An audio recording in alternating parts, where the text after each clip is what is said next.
مفتی صاحب کے YouTube channels کو سبسکرائب کیجئے اور ان کے تازہ بیانات کے ذریعے اپنی علمی، اصلاحی اور فکری بیانی کے اندر ایک مقصد کے لیے بھیجا ہے۔ افحسبتم انما خلقناکم، اللہ رب العزت کا ارشاد ہے کہ تم خیال یہ کرتے ہو کہ تمہیں اللہ نے کوئی فضول، کوئی عبث بنایا ہے۔ ایسا نہیں ہے۔ وَأَنَّكُمْ إِلَيْنَا لَا تُرْجَعُونَ، ہر انسان اپنے اپنے وقت پر اللہ کی طرف آنے والا ہے۔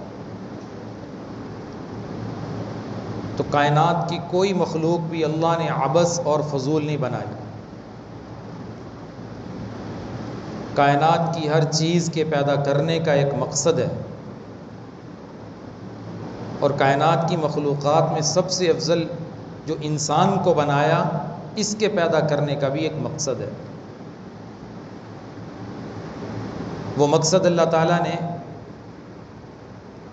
قرآن کریم کی صورت میں، رسول اللہ صلی اللہ علیہ وسلم کی سیرت کی صورت میں ہمیں عطا فرمایا، کیونکہ خالق اللہ ہے، انسان کے خالق اللہ ہے۔ اللہ کا ارشاد ہے اَأَنْتُمْ تخلقونہ ام نحن الخالقون، کیا تم کو ہم نے پیدا کیا ہے یا تم خود پیدا ہوئے؟ یقیناً اس کا یہی جواب ہے کہ ہمیں اللہ نے پیدا کیا ہے۔ جب اللہ نے ہمیں بنایا، ہمیں پیدا کیا، تو اللہ نے دنیا کے اندر زندگی گزارنے کے لیے جو قانون، جو راستہ ہمیں دیا ہے، وہ ہماری فطرت کے عین مطابق عطا فرمایا۔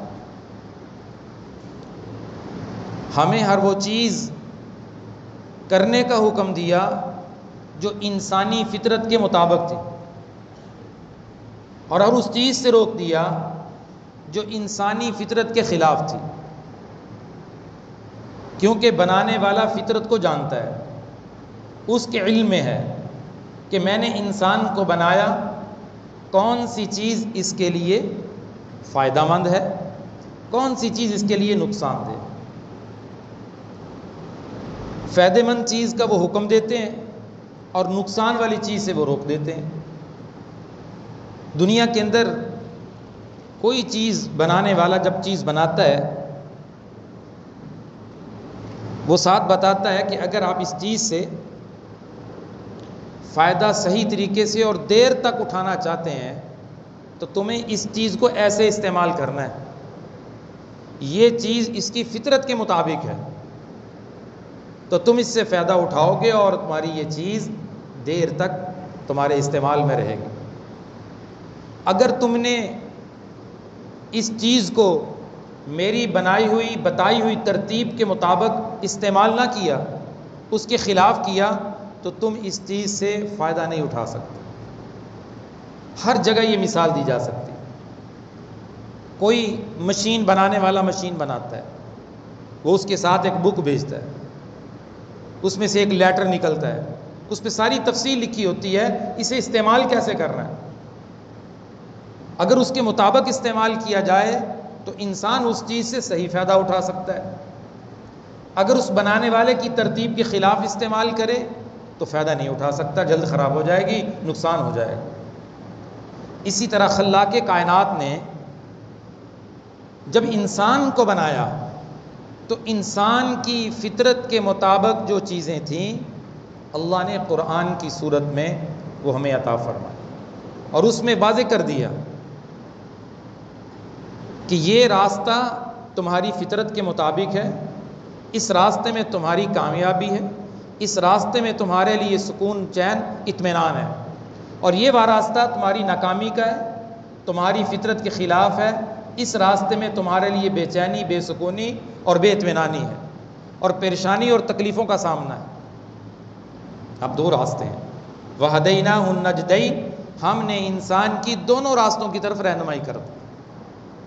ایک راستہ نیکی کا ہے، اور اسی راستے کے لیے ہمیں دنیا میں بھیجا گیا کہ تم نے نیکی والے راستے کا چناؤ کرنا ہے، نیکی والے راستے کو اختیار کرنا ہے، اس کے مطابق تم نے اپنی زندگی کو بنانا ہے، اور یہی راستہ تمہاری فطرت کے مطابق ہے، اور اسی راستے میں تمہارے لیے اطمینان، سکون، چین ہے، اور اسی راستے میں تمہارا خالق جس نے تمہیں بنایا، جس نے تمہیں پالا، جو تمہیں رزق دیتا ہے، جس کے پاس تم جانے والے ہو، جس کے پاس تم لوٹ کر جانے والے ہو، جو تم سے زندگی کا حساب لینے والا ہے، وہ تمہیں بتا رہا ہے کہ یہ والا راستہ میں نے تمہاری فطرت کے مطابق بنایا۔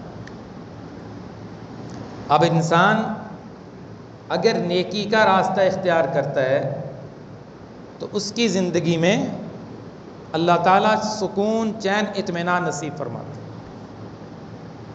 دنیا بھی اس کی خوبصورت بنتی ہے، آخرت بھی اس کی خوبصورت بنے گی۔ دنیا کے اندر اگر اس پر کوئی آزمائش آتی ہے، تکلیف آتی ہے، وہ اس کے لیے ایک امتحان ہوتا ہے، اللہ اس پر بھی اسے صبر کرنے کی توفیق نصیب فرماتا ہے، اس پر بھی وہ بے صبری نہیں کرتا، جب نیکی کے راستے کو چن لیتا ہے اور سکون کی نیند نصیب فرماتے ہیں، اولاد کے اعتبار سے سکون نصیب فرماتے ہیں، بیوی کے اعتبار سے سکون نصیب فرماتے ہیں، عزت کے اعتبار سے اللہ تعالیٰ اسے عزت عطا فرماتے ہیں، رزق کے اعتبار سے اللہ اسے اچھا رزق نصیب فرماتے ہیں۔ یہ ساری چیزیں اس وقت ملتی ہیں جب انسان اپنی فطرت کے مطابق چلتا ہے، اور فطرت کے مطابق جو راستہ ہے وہ اللہ نے نیکی کا راستہ بنایا، حیا کا راستہ بنایا، تقوی کا راستہ بنایا، اور اس کے خلاف دوسرا راستہ کیا ہے؟ وہ اللہ سے بغاوت کا راستہ ہے، وہ نافرمانی کا راستہ ہے، وہ گناہ کا راستہ ہے، وہ راستہ فطرت کے خلاف ہے، وہ راستہ فطرت کے خلاف ہے۔ ایک انسان اللہ کی نافرمانی کرے اور گناہ کرے، بغاوت کرے، دن رات زندگی گناہوں والی گزارے، اور پھر یہ کہے میں چین، سکون، اطمینان میں ہوں، ایسا نہیں ہے، یہ بڑا دھوکہ ہے۔ من یعمل سوءا یجز بہ، جو برا عمل کرو گے تمہیں برے عمل کا بدلہ ملے گا، آخرت میں بھی ملے گا، دنیا میں بھی ملے گا۔ قرآن کریم کو قصے کہانی کی کتاب نہیں ہے، قرآن کریم کتاب مبین ہے، کتاب ہدایت ہے، کتاب فرقان ہے۔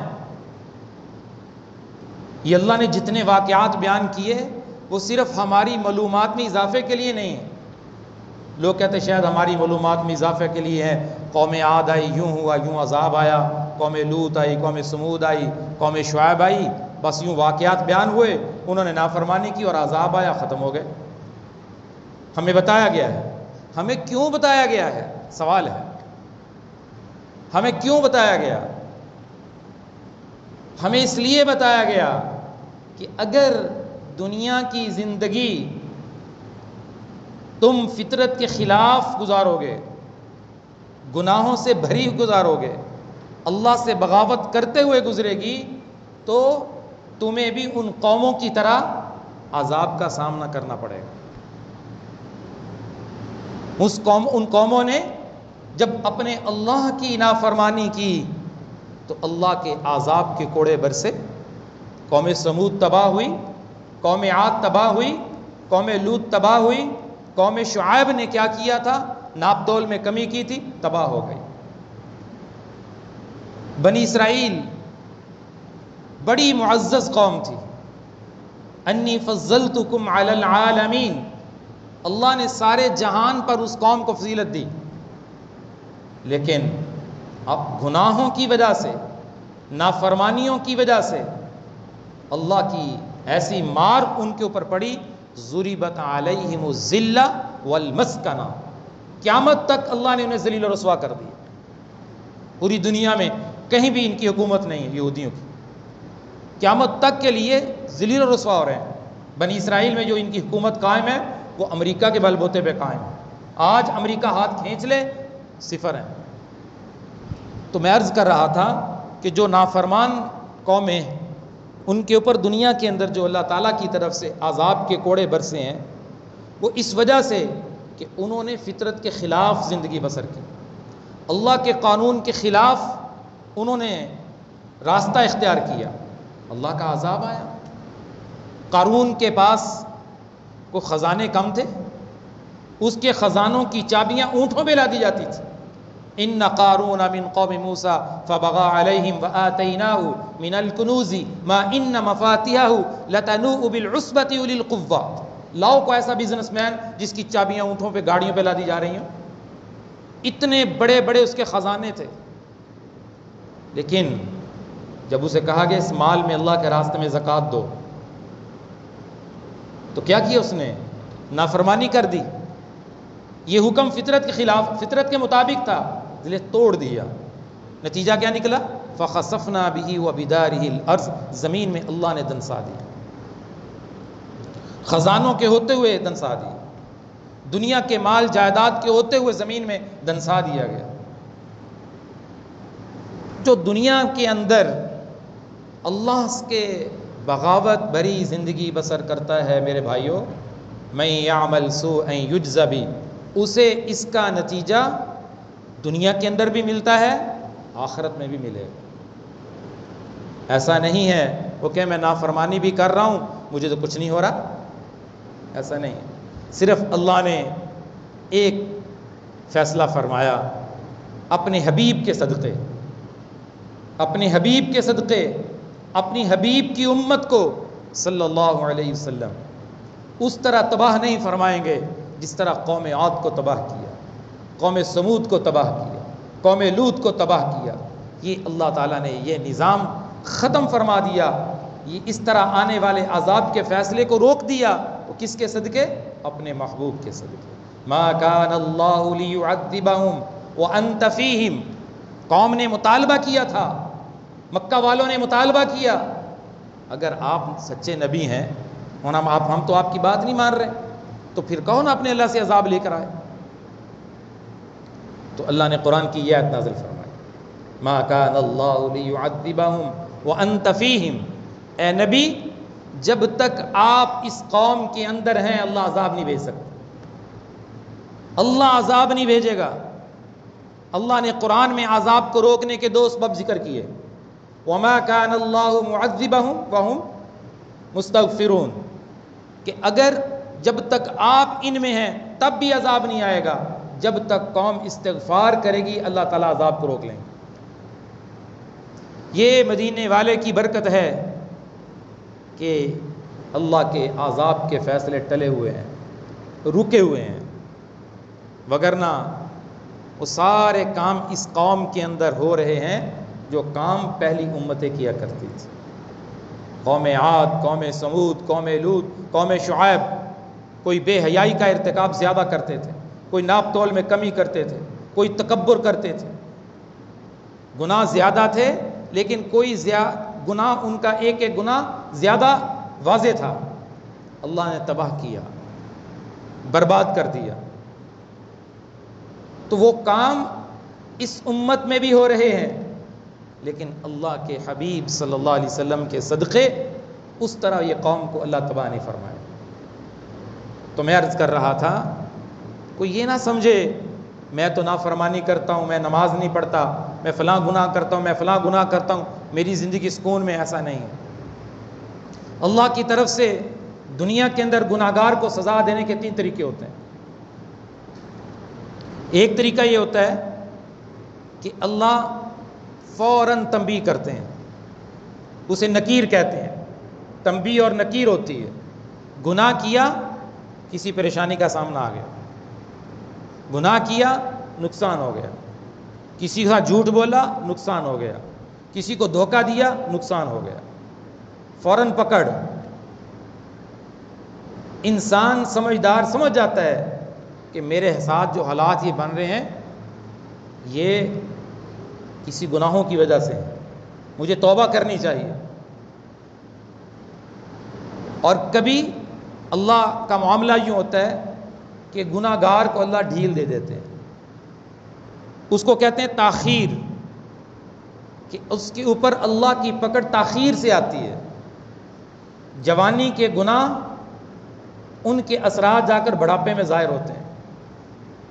اولاد جب ملتی ہے اس وقت ظاہر ہوتے ہیں. اولاد نافرمان، اولاد گریبان پکڑنے تک آ جاتی ہے.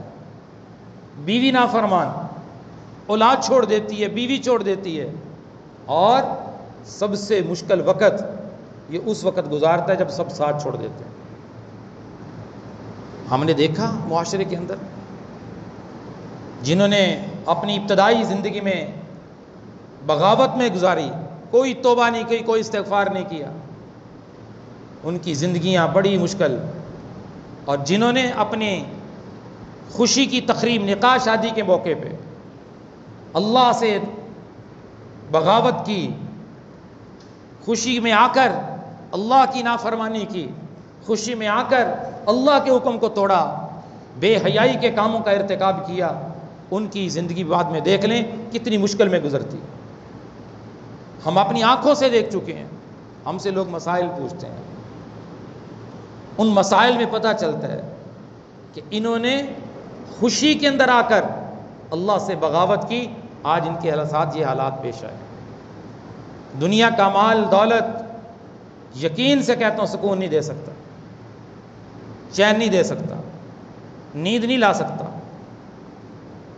اگر دنیا کا مال اچھی نیند لے کر آتا، سکون اطمینان لے کر آتا، آج ہر مالدار سکون اطمینان سے سوتا. ہر طرح کی سہولت موجود ہے، بڑے بڑے نرم بسترے ہیں، بڑے بڑے خوبصورت کمرے ہیں، کارپیٹ اور قالین بچھے ہوئے ہیں، اے سی لگے ہوئے ہیں، ساری رات کروٹیں بدلتے ہیں، نیند نہیں آتی. کبھی کیا ٹینشن، کبھی کیا ٹینشن، کبھی کیا پریشانی، کبھی کیا پریشانی، اس طرف ذہن ہی نہیں آتا. یہ کسی گناہ کا نتیجہ ہے. وما اصابکم من مصیبت فبما کسبت ایدیکم، تم جو گناہ کرتے ہو تمہارے اوپر جو مصیبت آتی ہے تمہارے اس گناہ کا نتیجہ ہوتا ہے. قرآن کہہ رہا ہے ظہر الفساد فی البر والبحر بما کسبت ایدی الناس، خشکی اور تری میں جو فساد آتا ہے یہ تمہارے عملوں کا نتیجہ ہوتا ہے. تاخیر ہو جاتی ہے سزا دینے میں، اللہ ڈھیل دے دیتے ہیں. اور تیسری صورت یہ ہوتی ہے کہ اللہ تعالیٰ خفیہ تدبیر فرماتے ہیں. یہ کہتا میں تو نافرمانی کرتا ہوں، میرا رزق بھی بڑھ رہا ہے، میرے پاس تو گاڑیاں بھی آ رہی ہیں، میری تو عزت میں اضافہ ہو رہا ہے. خفیہ تدبیر ہو رہی ہوتی ہے. پھر جب اللہ کی پکڑ آتی ہے اسے سمجھ نہیں آتا کیا ہو گیا. یہ کہتا بس کسی نے شاید کچھ اچانک جادو کر دیا ہے. وہ اچانک جادو نہیں ہوتا، وہ اچانک اللہ کی پکڑ آ جاتی ہے. فَكُلًّا أَخَذْنَا بِذَنبِهِ، ہم نے ہر قوم کو اس کے گناہوں کی وجہ سے پکڑا. فَمِنْهُمْ مَنْ أَرْسَلْنَا عَلَيْهِ حَاصِبًا، کسی پر چیخ کا عذاب آیا، کسی کو غرق کر دیا. وَمِنْهُمْ مَنْ أَغْرَقْنَا وَمِنْهُمْ مَنْ خَسَفْنَا بِهِ الْأَرْضِ، کسی کو زمین میں دنسا دیا. گناہوں کی سزا اس دنیا میں 3 طرح ملتی ہے، اور آخرت میں بڑی سخت سزا کا سامنا کرنا پڑے گا. لیکن اللہ فرماتے من یعمل سوءا یجزی بہ، جو برا عمل کرو گے اللہ اس کا بدلہ تمہیں دے گا. بنی اسرائیل کا ایک عالم تھا، ایک عابد تھا، بڑی عبادت کرتا تھا. ایک گناہ شروع کر دیا اس نے، گناہ میں مبتلا ہو گیا. گناہ میں مبتلا ہوا تو ایک دن کہنے لگا یا اللہ میں گناہ بھی کرتا ہوں، میرے اوپر آپ کی نعمتیں ہیں، نعمتوں میں کمی نہیں ہوئی، نعمتیں تو اسی طرح اتر رہی ہیں. تو اللہ نے الہام کیا، الہام یہ کیا، اس کے دل میں بات ڈالی تو غلط سوچ رہا ہے، تو نعمتوں سے محروم ہو رہا ہے، تجھے پتہ نہیں چل رہا. اس نے کہا وہ کیسے؟ پھر اللہ نے القاء کیا، بات ڈالی، فرمایا ذرا دیکھ پہلے تو تہجد میں اٹھ کے اللہ کے سامنے روتا تھا، کتنا عرصہ ہو گیا تو تہجد نصیب نہیں ہوئی، محرومی نہیں؟ تجھے پہلے تو ہاتھ اٹھاتا تھا تیری آنکھیں بہہ پڑتی تھیں، تیری آنکھیں خشک کیوں ہو چکی ہیں، ایک قطرہ نہیں برساتی. یہ اس گناہ کی سزا ہے جس میں تو مبتلا ہے. تجھ سے اللہ نے تہجد کی دولت چھین لی، تجھ سے اللہ نے رونے والی آنکھ کی جو نعمت عطا فرمائی وہ چھین لی، عبادات کی لذت ختم ہو گئی، دل کا چین اور سکون ختم ہو گیا۔ یہ قانون ہی نہیں ہے، یہ ضابطہ ہی نہیں ہے کہ کوئی اللہ کی نافرمانی بھری زندگی بسر کرے اور سکون میں وقت گزارے اور اطمینان سے دنیا میں رہے۔ یہ اللہ کا قانون ہی نہیں ہے۔ قرآن کریم میں پہلی قوموں کے واقعات بیان کر کے اللہ نے کوئی قصے کہانیاں بیان نہیں کیے، وہ میرے لیے آپ کے لیے عبرت کے واقعات بیان کیے کہ یہ قومیں دنیا میں اللہ سے بغاوت کرتی تھیں، یہ دیکھو ان کا کیا حال ہوا ہے۔ سارے اسباب موجود تھے، مال اور دولت کے خزانے تھے، طاقتور اتنے تھے اپنے ہاتھ سے درخت کو اکھاڑ دیتے تھے، مضبوط اتنے تھے کہ پہاڑوں میں گھر بناتے تھے، اور اعلان ان کا یہ تھا وَكَانُوا أَشَدُّ مِنَّا قُوَّةً، ہم سے زیادہ طاقتور کون ہے، ہم سے زیادہ مالدار کون ہے، ہم سے زیادہ مضبوط کون ہے، ہمارے گھروں پہ کیسے تباہی آ سکتی ہے۔ لیکن پھر جب اللہ کے عذاب کا کوڑا برسا، ہر چیز تباہ ہو گئی، برباد ہو گئی۔ یہ قوموں کے واقعات بیان میرے لیے، آپ کے لیے، ساری قوم کے لیے، ساری امت کے لیے، کہ تم فطرت کے مطابق زندگی پر آ جاؤ۔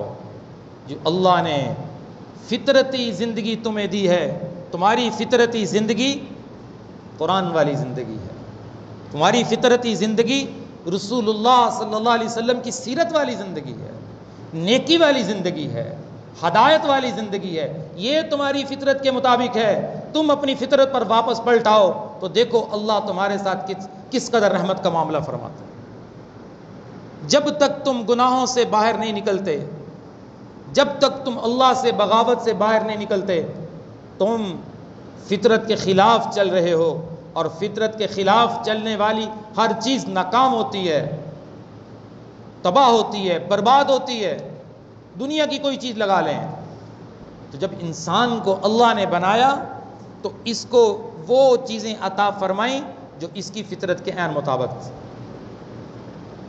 آج لوگ کیوں کہتے ہیں، آج ٹینشنوں کا شکار کیوں لوگ ہیں؟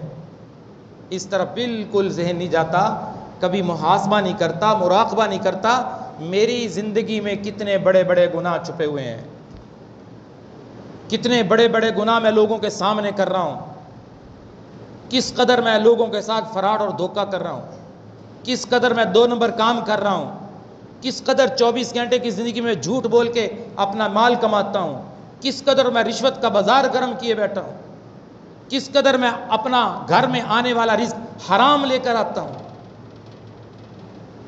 اس طرف کسی مسلمان کی توجہ نہیں جاتی۔ کیوں نہیں جاتی؟ احساس ختم ہو گیا۔ فرمایا جب دل مردہ ہو جاتا ہے، نیکی اور برائی برابر ہو جاتے ہیں۔ اسے نیکی کرے تب بھی کوئی احساس نہیں ہوتا، دل کی کیفیت بدلتی نہیں ہے، اور گناہ کرے اس کی کوئی کیفیت پہ اثر نہیں پڑتا۔ دل کرتا ہے نیکی کر لیتا ہے، دل کرتا ہے گناہ کر لیتا ہے، پھر اس کی زندگی یوں ہو جاتی ہے کیونکہ دل مردہ ہو چکا ہے، زندگی برابر ہو جاتی ہے۔ زندگی گزر گئی میرے بھائیوں، بیان سنتے ہوئے، قرآن سنتے ہوئے، حدیث سنتے ہوئے، جمعے کا بیان، ویسے کوئی بیان سن لیا، کوئی کلپ سن لیا، لیکن زندگی میں انقلاب نہیں آ رہا، زندگی سے حرام کاری نہیں جا رہی، زندگی سے بغاوت نہیں جا رہی، اس لیے کہ دل مردہ ہو چکا ہے۔ اللہ کا خوف اس دل میں نہیں اتر رہا، دل اس قدر سخت ہو چکا ہے کہ ایک قطرہ بھی اس کی آنکھ سے اللہ کے خوف کا نہیں نکلتا۔ تو یہ مت سوچنا کہ ہم نافرمانی بھی کریں اور سکون والی زندگی بسر کریں، ایسا نہیں ہو سکتا۔ اللہ کی کتاب غلط ہو جائے گی، اللہ کا قانون غلط ہو جائے گا، اللہ کے نبی کی حدیث غلط ہو جائے گی۔ نافرمانی کرنے والے کو دنیا میں نتیجہ بھگتنا پڑتا ہے۔ ہاں اگر توبہ کر لے، اللہ سے صلح کر لے، اللہ اس کی زندگی کو خوبصورت بنا دیتا ہے۔ حضرت عمر بن خطاب رضی اللہ تعالیٰ فرمایا کرتے تھے، ایک شخص گناہوں کا ٹوکڑا لے کر، گناہوں کا بوجھ لے کر مسجد میں جاتا ہے، کسی عالم کی صحبت میں جاتا ہے، بڑے گناہ ہوتے ہیں، بات سنتا ہے، واعظ و نصیحت سنتا ہے، خطاب سنتا ہے اور سوچتا ہے کہ میری زندگی تو ایسے ہی گزر رہی ہے، میں تو گناہوں بھری زندگی گزار رہا ہوں، جیسے یہ کہہ رہے ہیں یہ سارے گناہ میرے اندر ہیں، وہیں بیٹھ کے توبہ کر لیتا ہے۔ فرمایا جب اس مجلس سے واپس آتا ہے سارے گناہ صاف ہو چکے ہوتے ہیں، کیونکہ اس نے اس مجلس میں بیٹھ کر سوچا اور توبہ کر لی کہ آج کے بعد یہ گناہ نہیں کروں گا۔ اللہ نے سارے گناہ معاف کر دیے، اتنے بڑے گناہ لے کر سر پہ گیا تھا، واپسی صاف ہو کر آیا۔ رسول اللہ صلی اللہ علیہ وسلم کی اپنی امت کو یہی تعلیمات۔ تو میرے عزیزو، جہاں پہ ہم نیکی کرنے کی کوشش کرتے ہیں، نیک اعمال تسبیح کرنے کی، دروشی پڑھنے کی، ذکر کرنے کی، تلاوت کرنے کی، یہ کوشش ہے، لیکن ہم اس طرف کوشش کیوں نہیں کرتے کہ میری زندگی میں فلاں فلاں گناہ ہے یہ بھی ختم ہو جائے؟ عزم کر لے کہ ایک ہفتے میں 15 دن میں ایک گناہ چھوڑنا ہے، دیکھ لیں انشاءاللہ رفتہ رفتہ کتنے گناہ کم ہو جائیں گے۔ لوگ کہتے ہیں جی گناہ چھوڑتے ہی نہیں ہیں، بڑی کوشش کرتے ہیں، بڑا عزم کرتے ہیں، پھر ہو جاتے ہیں۔ ایسا نہیں ہے، انسان عزم کر لے، روزانہ 2 نفل توبہ کے پڑھ کے اللہ کے سامنے ہاتھ اٹھائے کہ اللہ فلاں گناہ چھوڑنا چاہتا ہوں، میری مدد فرمائیں۔ 40 دن نسخہ آزما لیں، انشاءاللہ اللہ پاک اس سے وہ گناہ، اس کی مدد فرمائیں، گناہ چھوٹ جائے گا۔ اللہ سے مدد مانگے۔ یہ کوئی عذر نہیں ہے کہ معاشرہ ایسا آ گیا کہ گناہ نہیں چھوٹ سکتے، یہ کوئی عذر نہیں ہے۔ اگر ایسا ہوتا تو اللہ قرآن میں یوں نہ فرماتے لا یکلف اللہ نفسا الا وسعها، انسان کو ہم نے اتنا ہی مکلف بنایا ہے جتنی اس کی طاقت ہے، جتنی اس کی وسعت ہے۔ جب موبائل کی جان نہیں چھوڑے گا گناہ کیسے چھوٹیں گے؟ پہلے لوگ دکان پہ بیٹھے ہوتے تھے، گاہک نہیں آیا، فارغ بیٹھے ہیں، تسبیح نکال لی، سبحان اللہ پڑھنا شروع کر دیا، درود شریف شروع کر دیا۔ اب فارغ بیٹھے ہیں، موبائل دیکھنا شروع کر دیا، لڑکیوں کی تصویریں دیکھنی شروع کر دی۔ اچھے خاصے حاجی، نمازی، تہجد گزار بعض، اور بعض ذکر کرنے والے، نماز پڑھنے والے، وہ بھی اس گناہ میں مبتلا ہیں، وہ بھی تھوڑا بہت گانا سن لیتے ہیں، وہ بھی بدنظری کر لیتے ہیں، اور اپنی کی گئی عبادت کا جو نور اللہ سینے میں منتقل کرتے ہیں، جب وہ بدنظری کرتے ہیں وہ سارا نور ختم ہو جاتا ہے، وہ ایمان کی کیفیت ختم ہو جاتی ہے، وہ عبادت کی لذت اللہ ختم کر دیتا ہے۔ اب ہر جیب کے اندر، ہر نوجوان کے پاس، ہر مرد کے پاس، ہر بچی کے پاس، ہر بچے کے پاس موبائل ہے۔ اب اس کا ایمان سے جھنجھوڑے گا، اس کا ایمان کس قدر طاقتور ہے۔ ہاں ایسے بھی ہیں الحمدللہ جن کے پاس موبائل ہے لیکن وہ نافرمانی نہیں کرتے، وہ اس موبائل کے ذریعے گناہ نہیں کرتے، اللہ نے ان کو ایمان کی اتنی تقویت نصیب فرمائی۔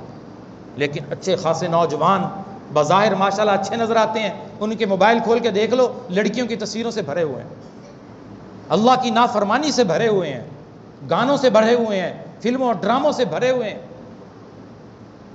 اس لیے کسی عالم نے خوب فرمایا یہ ہلکے پھلکے موبائل کہیں تمہیں جہنم میں نہ لے جائیں، ذرا احتیاط کرنا، ذرا دھیان سے چلنا، کہیں یہی موبائل کل جہنم میں جانے کا ذریعہ نہ بن جائے۔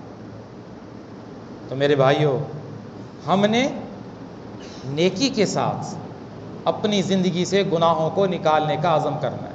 بس ایک حدیث سنا کے بات کو ختم کرتا ہوں۔ رسول اللہ صلی اللہ علیہ وسلم کے پاس ایک صحابی تشریف لائے، عرض کرنے لگے یا رسول اللہ، میں چاہتا ہوں میں سب سے بڑا عبادت گزار بن جاؤں، مجھے کوئی عبادت بتائیں، کہ ایسی عبادت بتائیں کہ میں کروں میں سب سے آگے نکل جاؤں، کوئی طریقہ بتائیں کہ سب سے بڑا عبادت گزار بن جاؤں۔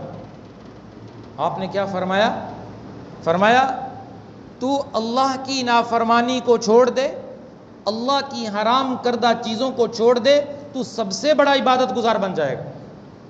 تکن اعبد الناس اتق المحارم، تو اللہ کی نافرمانی کو چھوڑ دے، حرام کردہ چیزوں کو چھوڑ دے، اپنی نگاہوں کا صحیح استعمال کر، اپنی زبان کا صحیح استعمال کر، اپنے کان کا صحیح استعمال کر، اپنے رزق کا صحیح استعمال کر، تو نافرمانی کو چھوڑ دے گا، تو سب سے بڑا عبادت گزار بن جائے۔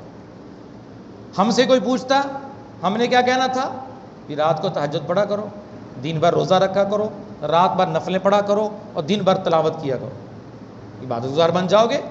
میرے نبی نے کیا نسخہ دیا ہے، میرے نبی نے کیا عمل دیا ہے؟ گناہ نکال دیں زندگی سے۔ معلوم ہو کہ گناہوں کو چھوڑنا بھی عبادت ہے، گناہوں کو چھوڑنا سب سے بڑی عبادت ہے۔ اس نسخے پہ عمل کرنے کی ہم سب محتاج ہیں کہ اللہ کی نافرمانی زندگی سے نکال دے، سب سے بڑا عبادت گزار بن جائے گا۔ آج کوئی اللہ کے راستے میں خرچ کر لیتا ہے، وہ اطمینان سے کہتا ہے اللہ کے راستے میں خرچ کرتے ہیں، بس ہمارے لیے کافی ہے، بخشے جائیں گے۔ کوئی 5 وقت کی نماز جیسی پڑھ لیتا ہے، وہ کہتا ہے یہ کافی ہے، بخشے جائیں گے۔ کوئی ایک عمل پکڑ کے اس پر اطمینان کر کے بیٹھے ہوئے ہیں، اور جو بالکل ہی نہیں کر رہا اس سے بات کریں، وہ کہتا ہے اللہ بڑا غفور الرحیم ہے۔ میں نے کہا میدان کربلا میں حضرت حسین کو نہیں پتا چلا تھا اللہ غفور الرحیم ہے، غزوہ احد میں حضرت امیر حمزہ 17 ٹکڑے کروا کر انہیں نہیں پتا تھا کہ اللہ بڑا غفور الرحیم ہے۔ صحابہ کی شہادتیں اللہ کے نبی نے اپنی آنکھوں کے سامنے دیکھی، انہیں نہیں پتا تھا اللہ بڑا غفور الرحیم ہے۔ حضرت حسین کربلا کے میدان میں نہ جاتے، کیا جنت کی سرداری واپس ہو جاتی؟ جنت کی سرداری ختم ہو جاتی؟ صحابہ کو جو مقامات ملے وہ ختم ہو جاتے؟ ایسا نہیں ہے۔ اللہ غفور الرحیم ہے، یہ اللہ کی صفت ہے، لیکن کن کے لیے؟ جو اللہ کے قانون پر عمل کرتے ہیں۔ اللہ کے قانون پر عمل کرے، پھر اللہ سے معافی مانگے، یا اللہ جو میرے اندر طاقت تھی، ہمت تھی، میں تیرے قانون کے مطابق زندگی بسر کر کے آیا ہوں، جو کمی ہوگی مجھے معاف کر دے۔ یہ کیسی جرت ہے؟ یہ تو بڑی خطرناک بات ہے کہ وہ یہ سمجھے کہ اللہ غفور الرحیم ہے اور اللہ کی بغاوت کرے اور گناہ کرے اور اللہ کی نافرمانی کرے، صرف یہ ذہن میں بٹھا کر اللہ بڑا غفور الرحیم ہے۔ اور یہی بات یہودی کہتے تھے۔ یہودیوں سے جب کہا جاتا کہ یہ نیک عمل کرو، قرآن کہتا وَقَالُوا لَن تَمَسَّنَا النَّارُ إِلَّا أَيَّامًا مَعْدُودًا، ہمیں نیک عمل کرنے کی ضرورت ہی نہیں، ہم تو نبیوں کی اولاد ہیں، ہم بنی اسرائیل ہیں، ہم اللہ تعالیٰ کے بڑے لاڈلے ہیں، اگر ہم آخرت میں پکڑے بھی گئے چند دن کے لیے جہنم میں جائیں گے، پھر ہمیشہ ہم جنت میں چلے جائیں گے۔ یہ ان کے ذہن میں بات بیٹھ چکی تھی۔ قرآن نے اس بات کو کئی بار ذکر فرمایا کہ یہی بات کہتے تھے۔ جب انہیں کہا جاتا تم نیکی کرو، اعمال کرو، گناہوں کو چھوڑو، نافرمانی سے نکلو، وہ آگے سے یہی کہتے ہم تو جنت میں جائیں گے، ہم نہیں جہنم میں جائیں گے، اگر گئے بھی تو چند دن کے لیے جائیں گے، جیسے آج کا مسلمان کہہ رہے ہیں۔ تو اللہ تعالیٰ نے فرمایا ان کے جواب میں، تم یہ جو بات کہتے ہو کہ ہم جنت میں جائیں گے، ہم جہنم میں نہیں جائیں گے، قُلْ أَتَّخَذْتُمْ عِنْدَ اللَّهِ عَهْدًا فَلَنْ يُخْلِفَ اللَّهُ عَهْدَهُ أَمْ تَقُولُونَ عَلَى اللَّهِ مَا لَا تَعْلَمُونَ، کیا تم سے اللہ نے وعدہ لیا ہے، تم نے اللہ سے عہد کیا ہے، معاہدہ ہو چکا ہے کہ تم جہنم میں نہیں جاؤ گے، یا تم جہنم سے نکال لیے جاؤ گے، یا تم جنت کے بڑے ٹھیکیدار ہو، تم سے معاہدہ ہوا ہے کوئی بتاؤ۔ ام تقولون علی اللہ ما لا تعلمون، یا تم ایسی بات کہتے ہو جسے تم بھی نہیں جانتے۔ ایسا اللہ کا قانون نہیں ہے۔ من یعمل سوءا یجز بہ، یہ اللہ کا قانون ہے جو اللہ نے قرآن میں بیان کر دیا۔ جو برا عمل کرے گا اسے بدلہ ملے گا، جو برا عمل کرے گا اس کا نتیجہ اس کے سامنے آئے گا، یہ اللہ کا قانون ہے۔ یہ کیسی دلیل ہے کہ برے عمل کرو، نافرمانی کرو، بغاوت کرو اور کہو اللہ غفور الرحیم ہے؟ اللہ تعالیٰ اس قوم کو سمجھ اور ہدایت نصیب فرمائے۔ ہم عبادات کے ساتھ اپنی زندگی سے گناہوں کو نکالنے کا پورا عزم کریں، انشاءاللہ وقت آئے گا اللہ پاک گناہوں بری زندگی سے پاک صاف فرما دیں۔